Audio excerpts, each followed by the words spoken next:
Assalamualaikum everyone. I am Manahil Remote Job Bali, and I am delighted to be here today to bring you an insightful conversation with an incredible individual.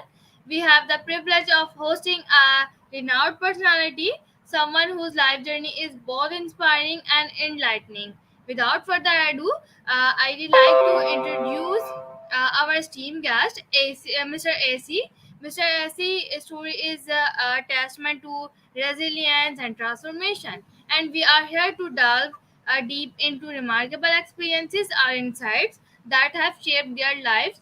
So, welcome, Mr. AC. How are you? I'm doing well. Thank you for having me. It's my pleasure. Thank you so much. So, sir, first of all, please introduce yourself for my viewers.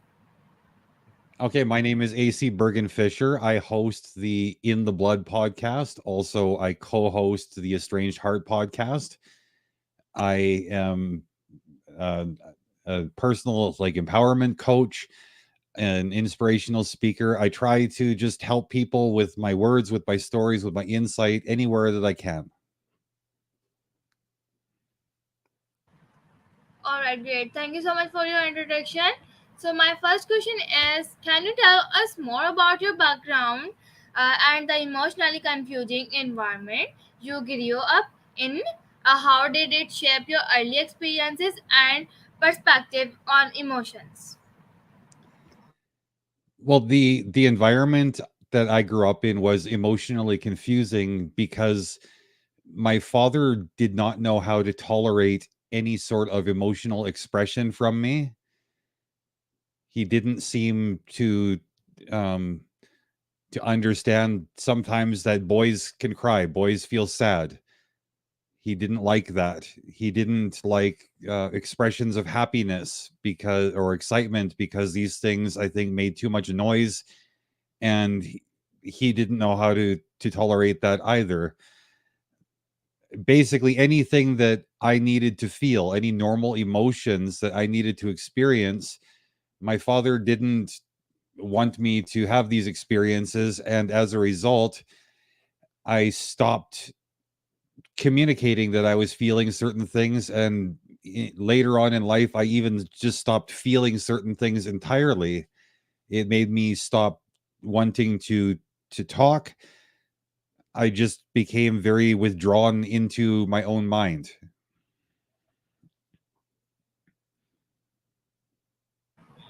Okay, all right. Thank you so much for your answer.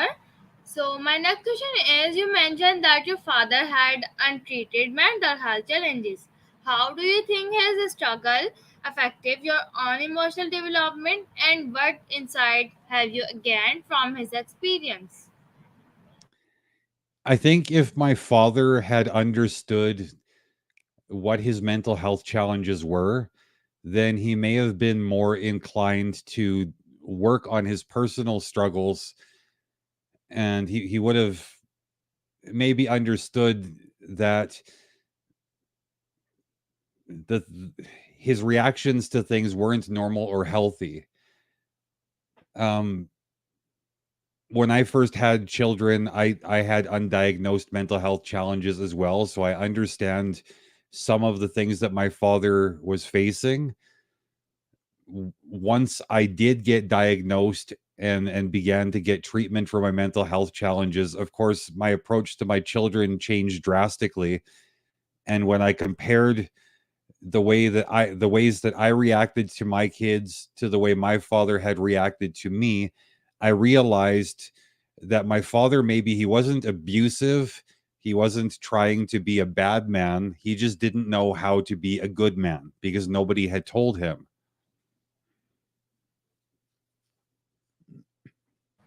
Oh, okay. Thank you so much for your answer. So it's inspiring to hear about the transformative role Michael played in your life. Can you elaborate on how that encounter with her changed your outlook on communication and gave you the uh, courage to fit? I think this is a half question. That's okay. I think I understand what the question means. Um, like I had mentioned earlier, um, the way that my childhood had shaped me had made me so that I didn't know how to communicate very well. I was afraid to communicate. I was afraid to express my feelings. But when I was an adult, I was doing some work in the home of a customer, and this customer, Michelle, she kept on asking me questions, and I was reluctant to answer the questions because I was very shy.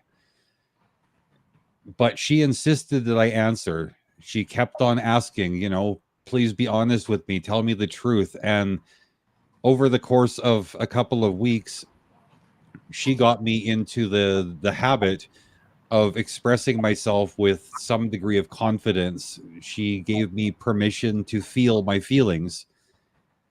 And at the end of that contract working on her house, she gave me the gift of a small microphone with a card that said, "You have a voice, use it." Since that time, I have used my voice. I began my first podcast with that little microphone. I've over the years learned how to express myself. I'm still struggling to get in touch with my emotions, but am very much in touch with my voice. I'm comfortable telling my story, and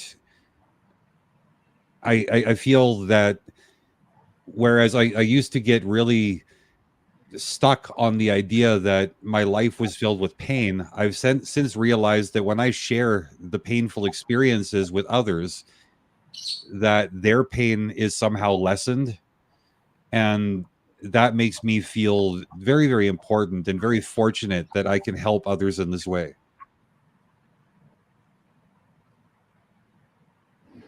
Okay, all right. Thank you so much for your answer. So, starting your own podcast was a pivotal moment in your journey.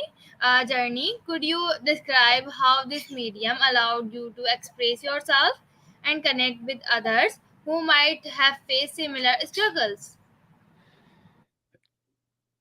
When you start recording a podcast, the first thing you notice is that um, you have an opportunity to listen to the way you speak. You get to observe your own body language if you're doing a video podcast.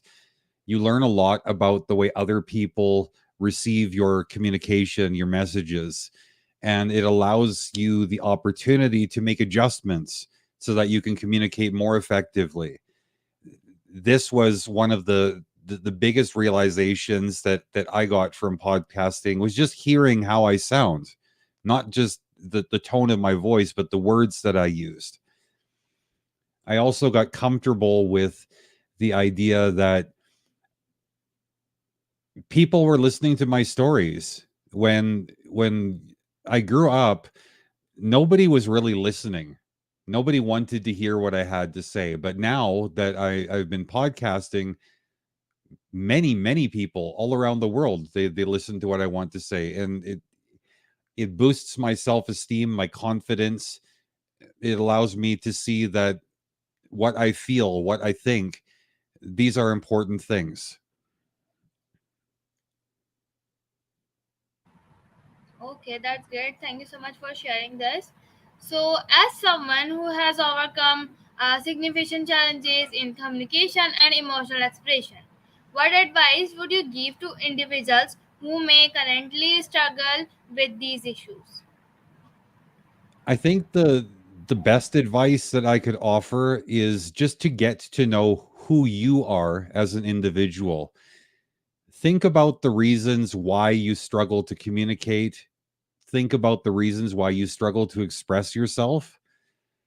And I think the best piece of advice that I ever got was when I was wondering, okay, how do I learn how to speak? Somebody said, learn how to write. If you want to learn how to write, you learn how to speak. These things are tied very closely together. And for people that don't know how to express themselves in one way or the other, like if you don't feel comfortable speaking, then start writing. Even if it's not writing that you're going to give somebody, if it's writing in a diary or a journal, just get comfortable with the idea of taking your thoughts and your feelings and putting them down on a piece of paper. For people like you and I who do a podcast, I think these experiences are wonderful as well. You probably have already learned that sitting in front of a camera and a microphone have allowed you to become much bigger in your own mind, more confident, more bold, more expressive. These are very healthy things, and everybody should practice in whichever form is available to them. Okay, all right, sir. Thank you so much for your explanation. So, can you briefly describe a specific moment from your childhood that had a lasting impact on your emotional development? Oh, wow. That is a difficult question, but that's a very good question. I'm tempted to recall something negative, but I think instead I want to recall something positive. When I was turning 9 years old, I think it was my ninth birthday, I had a very, very difficult day at school. I was in big, big trouble. And I knew that when I got home, my father was going to have very serious consequences for me. But when I got home, my father surprised me. He said that instead of a punishment, he was going to give me something much better. And that was a lesson about mercy. And so what he said was that there will be no consequences. He says, I just want you to think about what kind of man you want to grow up to become and just do everything you can to plan a path that's going to take you towards being that man.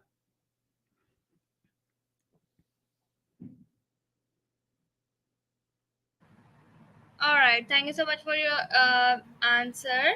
So, my next question is how did meeting Michael challenge your perspective on communication and self expression in just a few words? She was the first person that ever told me that my voice was important. She was the first person that ever asked questions and accepted my answers. That changed my assumption that nobody was interested and nobody cared. And it made me realize that perhaps there were more people like her that were interested in what I had to say.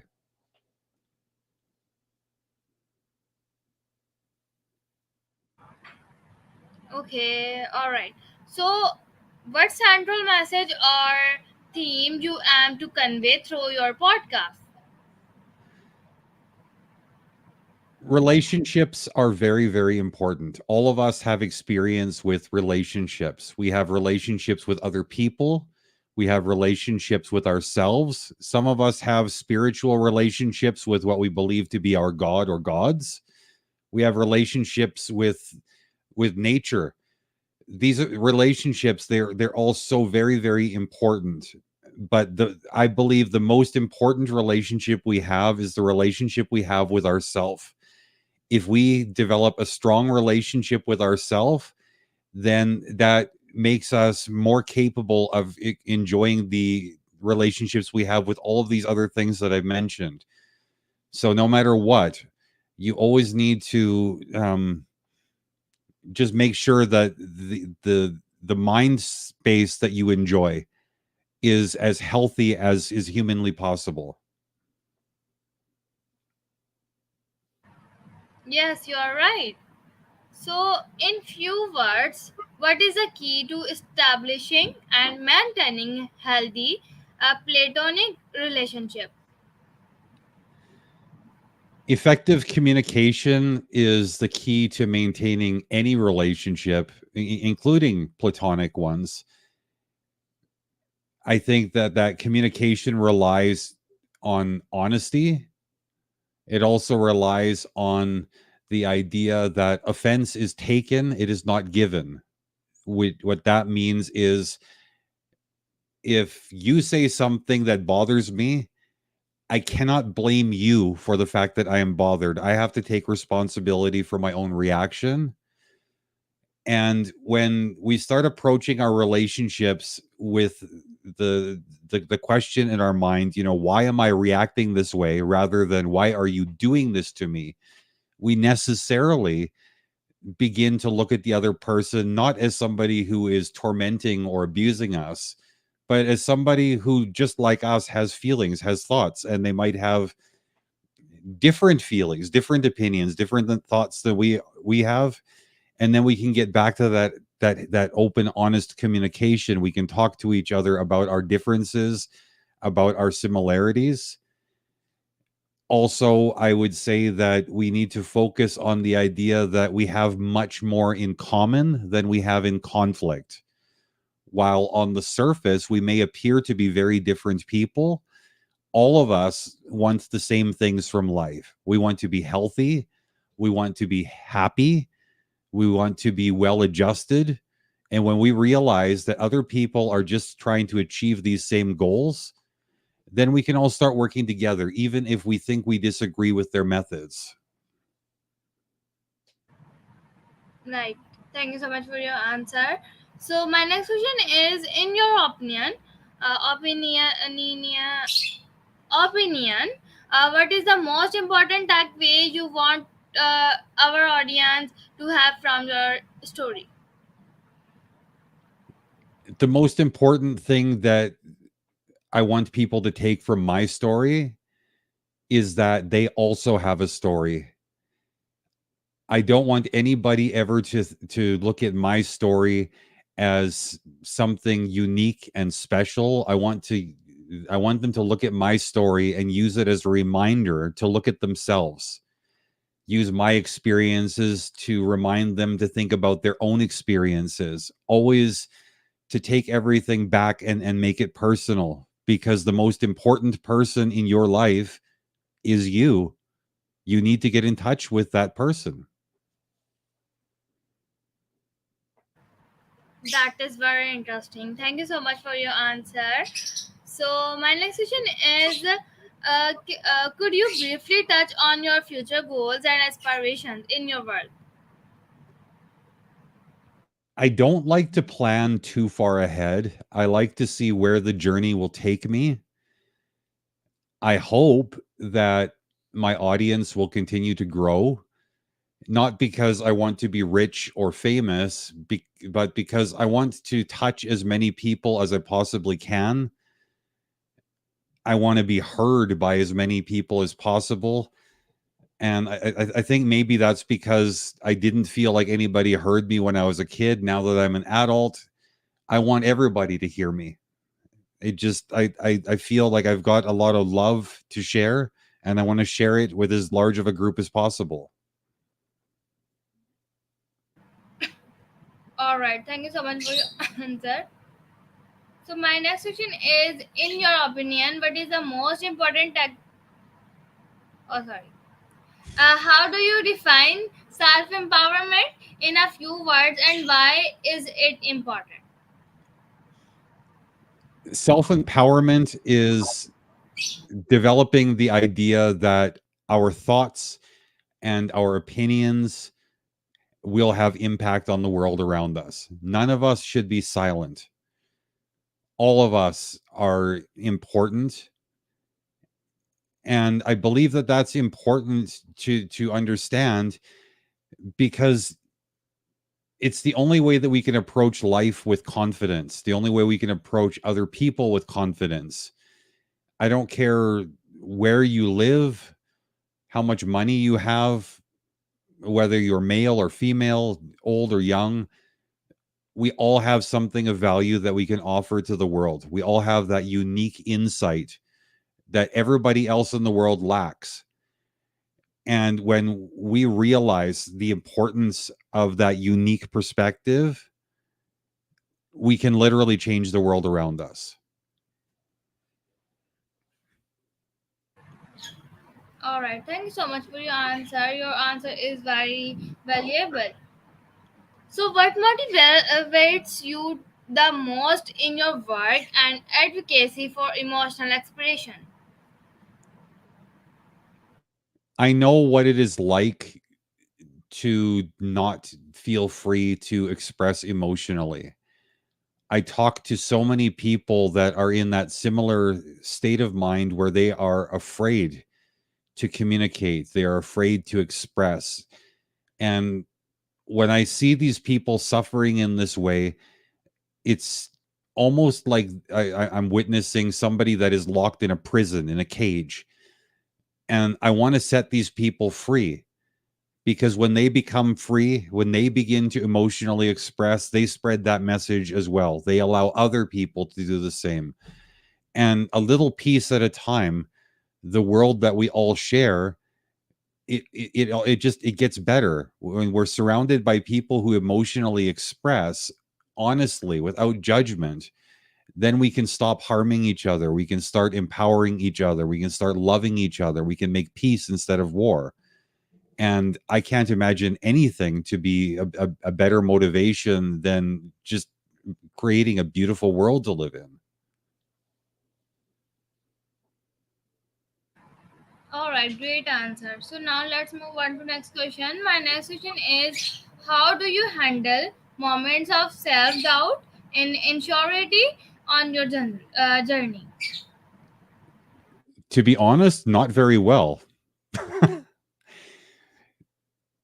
When I'm having moments of self doubt or insecurity, that is usually when I have to reach out to my support system, close friends, family, my wife. And if I tell them, look, I am feeling self doubt, I am feeling insecure right now, I don't know what to do with this, then these people typically will find some way to encourage me.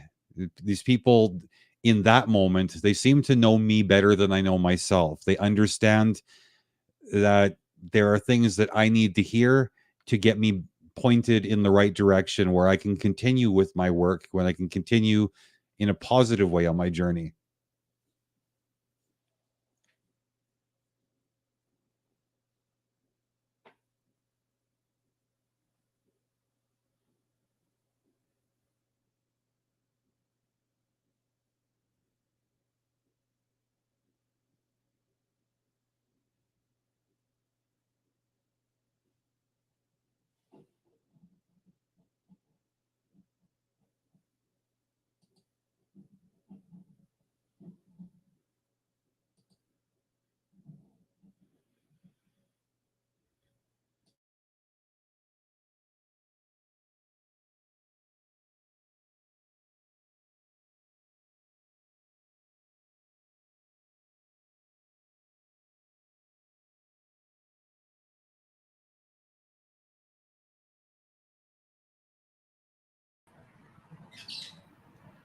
I'm so sorry, sir, for internet connection issue.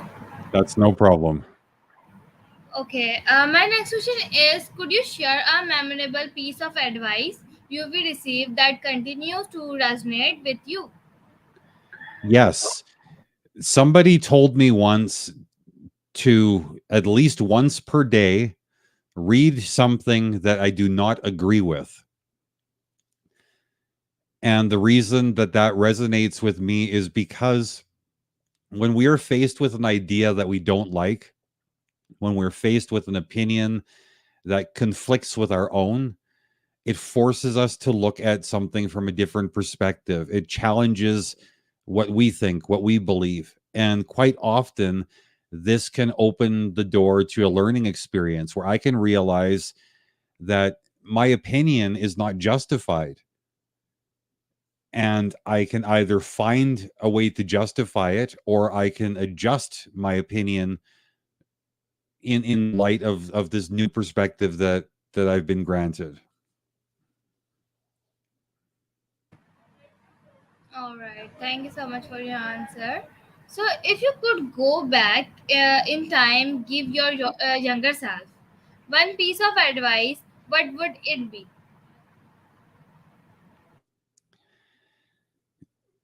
Be patient, because better times are ahead.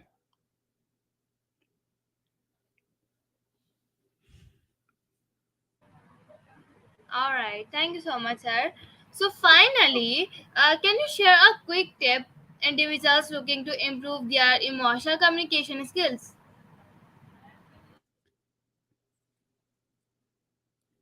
Yes. Quite often, I think all of us we will feel something and we don't know how to describe it. Am I feeling sad? Am I feeling tired? Sometimes this can be confusing. So what I've learned recently is that if we give these emotional states that we don't know how to describe, if we give them names and we start talking to them as though they are people with personalities, it will allow us to better understand this confusing combination of emotions that we're looking at. And the more we get to know these things, the better we can describe them to somebody else. So if you want to improve your ability to communicate emotionally or communicate about your emotions, the first thing you need is to gain the deepest possible understanding of these emotions. Without that understanding, there's nothing to talk about.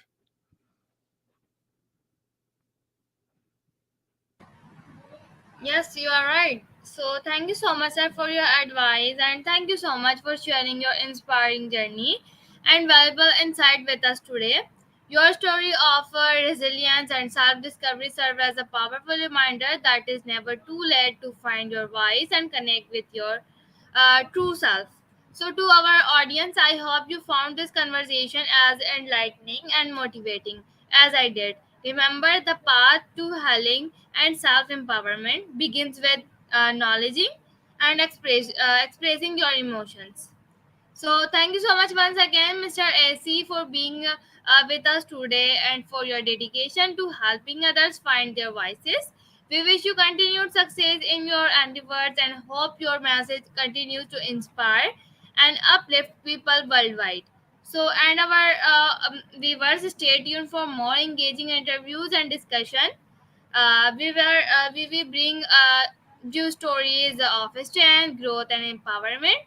Until next time, so take care, sir. Thank you so much, sir, for giving me your precious time. Thank you for having me. Thank you so much. Bye. Have a wonderful day